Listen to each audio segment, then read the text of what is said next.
Welcome back to the topic Principles of Inheritance and Variation. In this video, we will discuss Mendelian disorders. What are Mendelian disorders? Correct? Mendelian disorders arise due to the mutation of a single gene. That is, there may be unwanted replacement of adenine by thymine or adenine by uracil if it is in case of RNA, and there might be replacement of cytosine by guanine. So unwanted mutation will lead to disorders called as Mendelian disorder, and since there is one gene undergoing mutation, that's why it is also called as a point mutation. There are many examples are there for a point mutation or which can be called as a Mendelian disorder.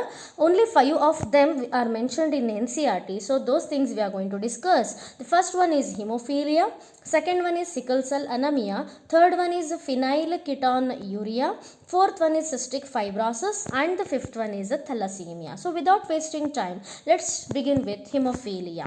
So as we have understood in X-linked inheritance, hemophilia is a disorder related to blood clotting. So there will be mutation of the protein which is responsible for the clotting of the blood, and the person will become hemophilic. So what exactly it is? Let's try to understand.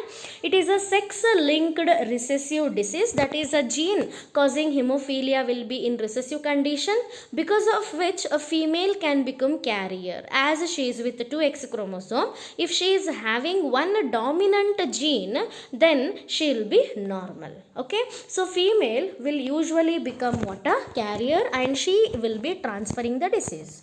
In this hemophilia, one protein actually which is responsible for blood clotting is a part of many proteins that undergoes mutation. Okay, that protein is main and it is maintaining the structure of subprotein. So all subprotein structures will change and there will be no clotting factor, and due to this there will be lack of clotting factor. A small injury in infected person will lead to outflow of all the blood, or there will be delayed clotting. So heterozygous female is called carrier and she can transfer the disease to her son. So as we have understood in X-linked inheritance, disease gets transferred from father to grandson via his daughter. So it's called crisscross inheritance. So possibility of a female usually becoming hemophilic will be very less. So this hemophilia can also be called as a royal disorder, as Queen Victoria had this disease and her family pedigree, if we study, many of them were suffering with the disease called hemophilia. So that's about the first Mendelian disorder. Now coming to second disorder, that is sickle cell anemia. So what it is actually? Sickle means a half moon. Anemia, again it is related to hemoglobin. So usually our RBCs are in disc shape. But person who is suffering with this disease, in his body, the RBCs will become half moon shaped. So half moon shaped RBC having or present disease is called sickle cell anemia. So sickle cell anemia, a disease is caused by a gene called HBS. HBS is not normal gene, students. It is a disease causing gene. So it will be responsible for the death of the person, or it may cause a disease. Then gene HBA is normal. That is, we all are not suffering with sickle cell anemia. That means in our body we have HBA, and this HBA is responsible for normal or healthy condition, and fortunately gene HBA is present in dominant trait. So if a person is sickle cell anemic patient, then HBS will be present in homozygous, that is HBS. Whereas there can be a carrier will have HBA. Whereas we are normal, so we have HBA. Clear? So the person to become sickle cell anemic should have a homozygous gene. So carriers are there, HBA and HBS. Okay, and these carriers will have mild anemia, but they can lead their life. So you can see in the image there are disc shaped RBC plus half moon shaped RBC. So sickle trait it is called as. Whereas in normal person, that we all are normal, so we have RBC in a disc shape. So what happens if gene becomes homozygous? Correct? So let's try to understand that now. So what happens? Homozygote will be with recessive gene, that is HBS will be lethal. What is the meaning of lethal? Death. So that will lead to the death of a person who is suffering with anemia. Okay, so single gene for sickle cell anemia, if it is present in homozygous condition, will become lethal. If it is in heterozygous condition, then person will become carrier. He'll suffer with mild anemia, but they can lead their life. Okay, so that is the homozygous condition. Now what happens actually? So this is an important concept. So in our hemoglobin we have two amino acid chain, because hemoglobin is a protein, alpha chain and beta chain. Okay, so beta chain which is there now, in its a sixth position, always it will be having glutamic acid, or we can say glutamine. Okay, that glutamine which is there by mistake will get converted into valine. So which amino acid will be converted into which amino acid? That question can be asked.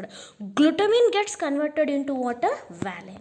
And due to that, what happens?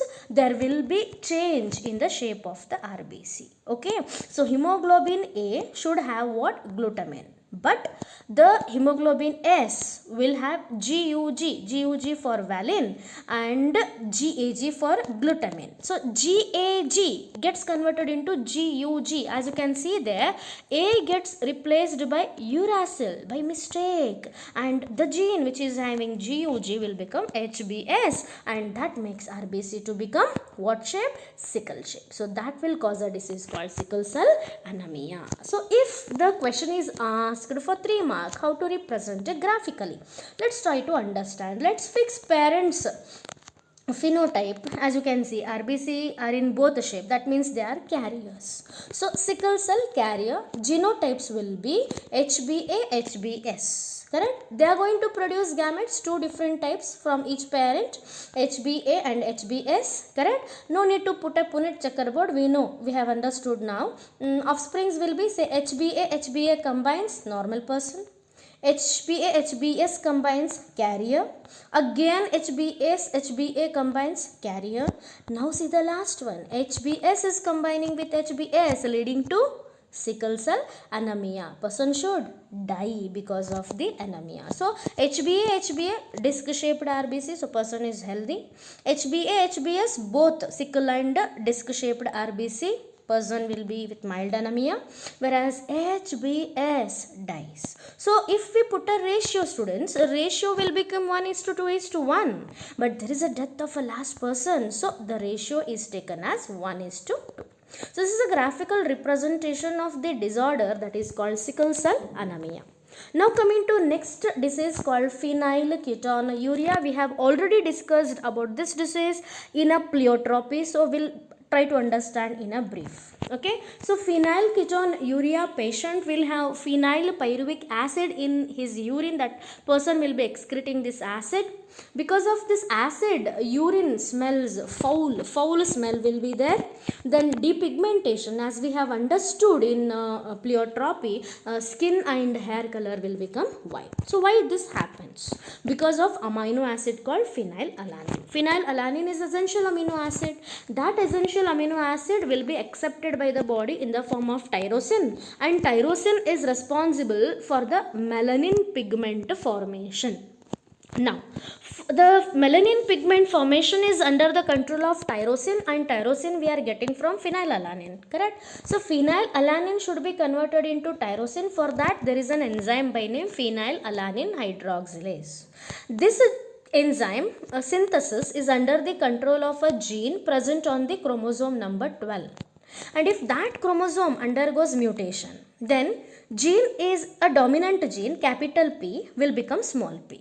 So, one small gene, that is a gene, recessive gene, can cause what? A disease. As we know, recessive gene, if it is, it can cause disease in only homozygous condition. So, chance of getting phenylketonuria will be very, very less, as both the parents have to pass the defective gene to the child. So that is phenylketonuria.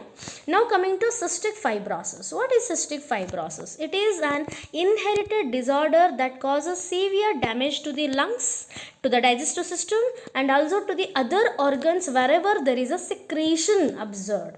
So cystic fibrosis is going to affect the cells which are going to secrete a mucus, like the digestive system and even the respiratory system, even the reproductive system, sweat, that means the skin, and digestive juices, saliva, and also the what, the stomach. Correct. So this is a disorder which arises due to the mutation. So what are the symptoms? Symptoms are continuous coughing will be there, repeated lung infections will be there, like pneumonia and all will be very common for them, and they'll not put on the weight because oxygen is the one which is going to give us the energy, and there is less oxygen supplied due to the mucus. Clear?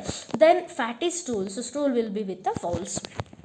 That is cystic fibrosis. Now coming to the disease called thalassemia. Thalassemia is a blood disorder involving lower than the normal amount of oxygen carrying capacity. Okay, and that oxygen carrying capacity is observed due to the change in the quantity, students, quantity of alpha or beta chain. Clear? So as I said while explaining sickle cell anemia, our hemoglobin is made up of two amino acid chains. They are alpha chain and beta chain.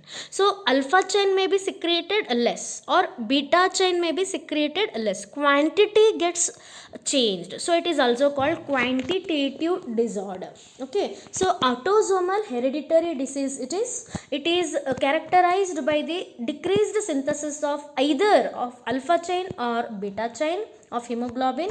You can see the diagram there. Blue one is alpha and green one is beta. Alpha thalassemia is with deficiency in synthesis of alpha chain of the hemoglobin and excess of beta chain, and vice versa for beta chain, that is deficiency in the synthesis of beta chain and synthesis of what, alpha chain. So this also leads to anemia. Actually, let's see the symptoms. Yes, anemia, inability to synthesize hemoglobin, and RBC will change their size and shape. You can see there, and jaundice will be there because of the change in the shape of the RBC. So these are the symptoms of the disorder by name thalassemia. Okay, so it is called quantitative abnormality of globin chain synthesis. So in this video we discussed about Mendelian disorder, whereas in the next video we are going to discuss chromosomal disorder. That will be the last video for this chapter, students. Hope you understood Mendelian disorder. Thank you, students.